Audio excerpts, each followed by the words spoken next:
Furnace is about, the motto about Furnace is in your face. It comes from the old drummer who used to say that, or our old singer, Florian. It was more like doing the Queensryche, Jeff Tate kind of thing, which I didn't mind, but, we wanted to do Slayer songs as well, which was a problem for him. He always said, your music is, as they say in German, in die Fresse rein. It means in your face, and this is so great. It's a great outlet, because there's a lot to be pissed off about, especially nowadays. And some people take a gun, some people take a knife, some people take the drug. I just take a guitar and let my aggressions out like that. Black has always been around ever since I was born. It was a very powerful word for me, and to be able to use that word as a record title or a song title, it's always been about black. And, I think it's the most beautiful color. It's very plain, and it's very powerful as well. That's the reason why. None More Black. Okay, well, obviously the song was written before. That song, those riffs have been hanging around on the shelves for a long time. I didn't have a chorus for it. And then I just, 2 years ago, written the chorus. And I was like, trying to figure out like a melody or something. And then just those words just kept on shimmering in my head. None more black, none more black. Obviously you got a lot of records just got the word black, but none more black. That's like, you can't go more black after this, right? And so the title track is about a sniper who's about to die, and it's his vision of a reflection of what's going to happen to him and his past life, what he's done, like regrets and all that, and nothing's good is going to happen. So it's like kind of like very dark, and he's already thinking about his journey onto death and stuff. And the devil, drags him by his balls down to the pits and all that. And yeah, it's really intense and very, very. It would be great to make it if we could make a video about that. That'd be really fun to actually put it into perspective. My dad was in the army for 42 years. He wasn't a sniper, but having had an upbringing in the army, you pretty much know that a sniper needs to be emotionless. Sometimes a sniper lies there for days before he shoots his target, and he has to lie still without even moving, without even blinking an eye. So he needs to be emotionless. And a sniper doesn't get hit that often because he's well covered up. But it's all about no emotions, having no emotions, and then suddenly it hits him, and then all his emotions come out while he's bleeding out as well. And I think that's kind of cool concept, kind of cool idea, and that's what I've written about it. Mass frustration.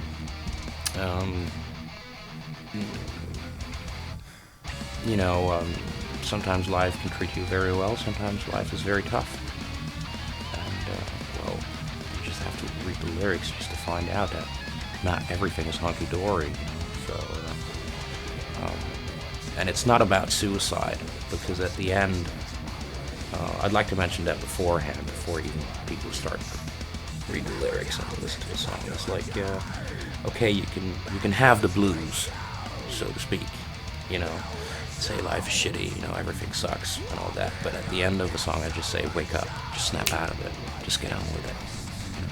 So it's a kind of like a negative, which then turns into a positive kind of message. So, don't always see the dark side of it. Just wake up. Hendrix, man. Chuck Berry, Bo Diddley.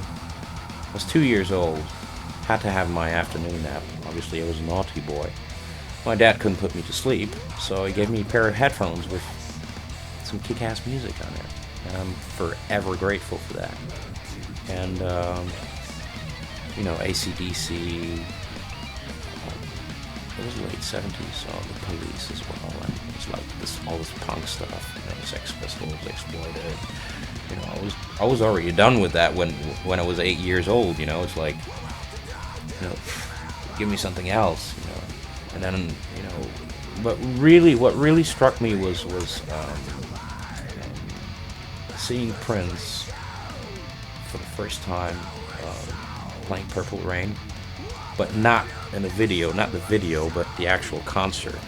The 17-minute epic. He did a 17-minute epic song of Purple Rain, and I was so blown away. And you know, after, and then I saw a video of Jimi Hendrix live in Monterey.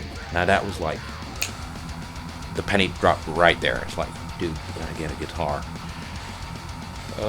Took a while. Took about 8 years later. When I was 17, I ended up with an old beat-up acoustic guitar that my brother tried to play but couldn't, or didn't. And yeah, just took it from there. You know, I was just really, really determined. And about a year later, I already had a band together. Was playing like 15 covers. You know, from Guns N' Roses to, you know, Skid Row and all that. You know, so it was like really, really focused on the guitar. It was all of it. It was ever since my birthday, and or especially ever since I bought the Strat a year later. I was doing like a summer job.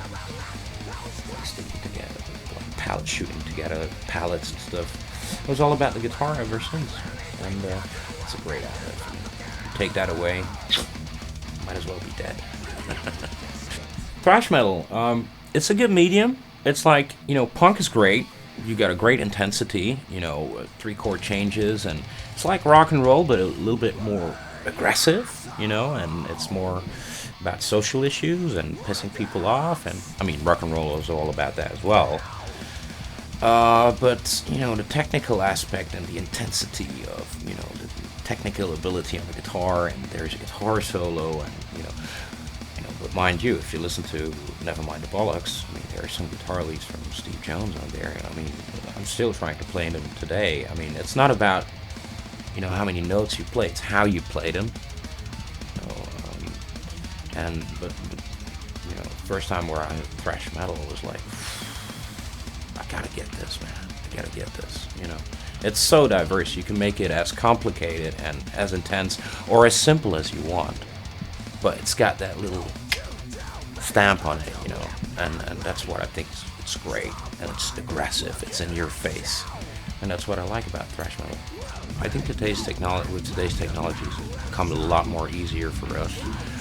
We've been struggling to find the right drummer for about 5 odd years, and we went on tour with a session drummer named Jason Bold. And while we were in Zagreb, we had this guy that took care of us, the artist. His name was Leo, and it was playing in a band called Massive Noses, and we put a good word in for his good drummer. And 2 summers ago, about 2010, we needed like a drummer for the Romanian tour that we did, and that's where we got in touch with several drummers, and the one who's really sticking out was Matej Novak. He's like, you know, one of the best drummers I've ever worked with. I mean, he kicks ass. He really kicks ass. He's like, the level of professionalism is really, you know, I haven't seen that, or the level of dedication. I haven't really seen that in anybody else yet. Andy, well, that's another story. I mean, you know, Andy is a phenomenal bass player. She's very professional. She takes care of all the business of the band, as far as contacts is concerned, booking gigs, and doing all that stuff. If Andy wouldn't be in a band, it wouldn't be Furnace anymore. I mean, the way that the lineup is right now is just like the peak of all peaks. I mean, it's like a big mold of 3 minds together. It's like one big brain, musical brain, which works really well together. Usually starts off with a riff, and then, you know, sometimes I got it in my head, sometimes I just mess about on the fretboard, and it just comes out like that, and I'll record it with whatever I have next to me, you know. Most likely it's like an iPhone, or, you know, just a digital recorder, and then, you know, you just work from there, or you just got a lyrical idea or a word, like black, for instance, that you want to work around that. And usually what I do, I just record it on You know, if I get a couple of more riffs that, you know, go together very, very well, I just start doing like the beat to it. I program the beat on a BR600, which is just a digital recorder, and just put it on just left and right and see what I could do, you know. And then, you know, after I've sent the complete idea over to Matja with the drums or without the drums, depending, you know, usually sends back like this. He puts this cream on top of that, so it's like, you know, it becomes like a song. And when the song is nearly structured, I head up to Andy and, you know, I mess about with the bass and see what fits best. And then usually when it comes around to recording, it's like my task to, you know, write lyrics and then just fit in the words right, and just get the screams and the yells right. That's what I do. I wouldn't necessarily call it singing what I do, but it's letting my aggression come. I mean, on this record, like, if you listen to 2012 or, you know, Ghost Rider, which, you know, I was thinking it was maybe a little bit too simple for the stuff that we usually do. But, you know, then you hear the drums, you hear the vocals, you hear everything, and everything falls into place, and it's just this ultimate heaviness which comes out, and which I really, really like. Sometimes simple things are really best, even though I tend to, you know, like to write very intricate kind of music, very intense, you know. But I think we hit a right power groove over there. There's two songs. The working title for Ghost Rider was Carcass, actually. And one day I had this massive sound on the guitar, and I was just messing about. I was just doing the simple chord kind of stuff, simple chord progressions and stuff. And I was like, wow, let's record this. And that song was literally written within 5 minutes. That's like, the riff was down, and I just did 2 takes, one left and one right, and that's it, and sent it over to Matja. And Matja immediately grasped the idea. And the idea for the lyrics was, you know, from the movie Ghost Rider.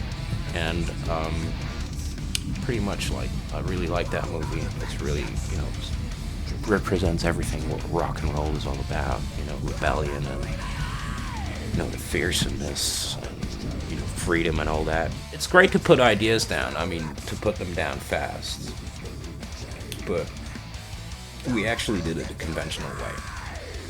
I just mic'd up the cabs, you know, DI'd the bass, you know, and the drums were done in Zagreb. Matja had somebody who helped him out, and, you know, just laid the drums down. We did everything at the Crimson Studios, which is actually Crimson Tide Studios, which is actually my place. I prefer to have it like that. So we had somebody come over. His name is Jackie Lehman. He's a very good sound engineer, and he pretty much captured, like, the song, the sounds that we wanted to have. And it was much better to do it in my place, because then I could pick out whatever I wanted to choose. I don't like being limited in a studio where you just get a certain amount of time and you're under pressure and you need to deliver the goods and all that. That was much more relaxed. The vocals were done in Berlin.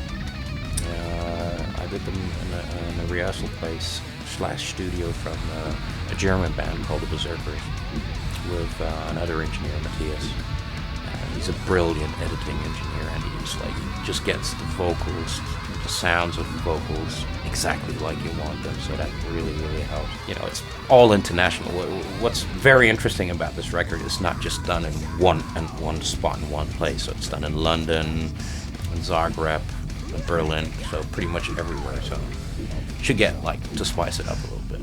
It's the complete package. A record, for me, has always been, I mean, predominantly meaning of a record for a band is to have a calling card that hits you right here and right there, to say, like, you know, this is our product, this is who we are.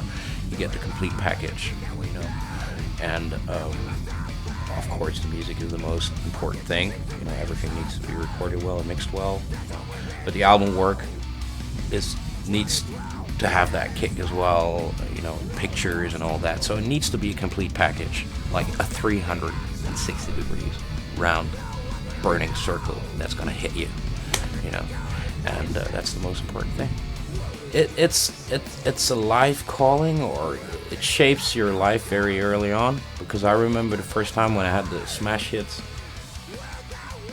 you know, LP of Jimi Hendrix, where he just goes from that cover where he goes from side to side. I was looking at it, I was like, literally, you know, I was like, that's the dude, man, you know. And then, you know, just putting on a record playing, just putting the needle on it, just putting those headphones and just being enchanted by it, and listening. First you listen to the music, then you start to listen to the lyrics, and then, you know, wow, and then later on, you know, how he plays guitar and all that. But having something in your hand that you can walk home with, like, you know, you've seen a good gig, like, oh, you've been blown away by a band, you know. It's great to have a t-shirt, but you gotta have the CD first, you know. Wearing the t-shirts, that's something that comes afterwards. That's when you represent. It's like, you know, this is my band, this is my secret, and I don't care what anybody else says. You know, back in the days where I was bullied because I was wearing a Metallica t-shirt, and somebody, oh, you think you're so tough because you wear a Metallica t-shirt? Yeah, no, I'm not tough, but, you know, that's the band that gets me through my life, you know. That's the band that, you know, helps me to get through the rough times that I have with you bully.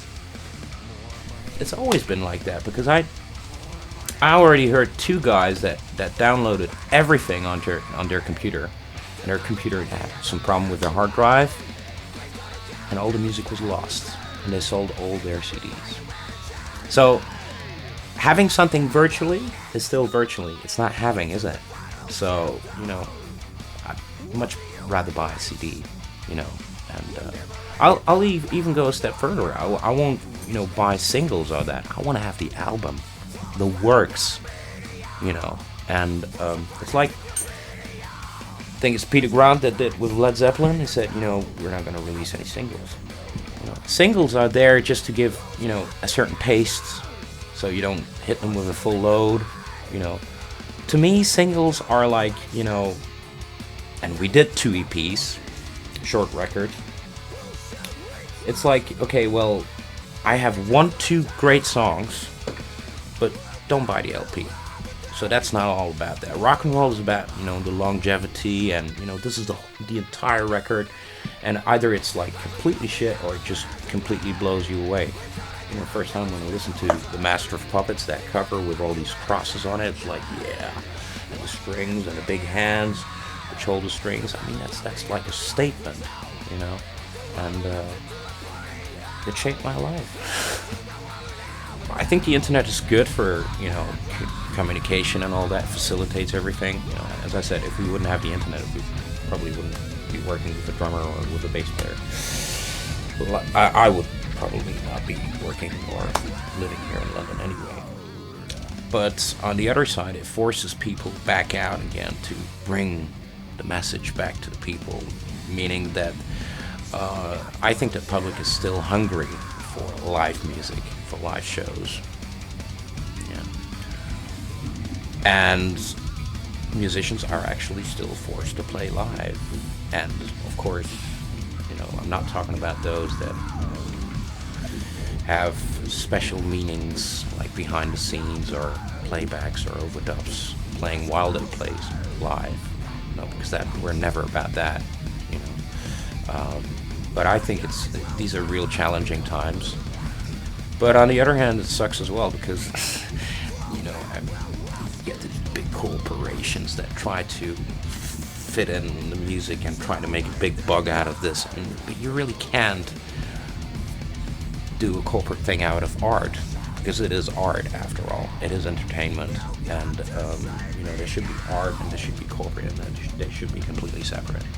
You know, that's my opinion on it. I mean, I just do it for the music. I don't do it for the fame.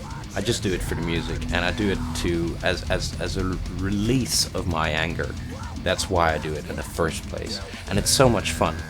It's so much fun to release your anger, and if you can challenge it the right way, you know, it's so much fun to let it out. You know, depends how you look at it. If you want to, you know, give your rights away for the music, you know, and let them put a, you know, boy band together and play the stuff very neatly and nicely, and, you know, with some backing tapes live, you know, fine. You know, you want to sell your soul to the devil, that's fine, but not me. I'm just gonna keep on rocking. And for me, I don't care if there are 5 people in the crowd, 5,000. I still have to do the same job with the same conviction, and I will.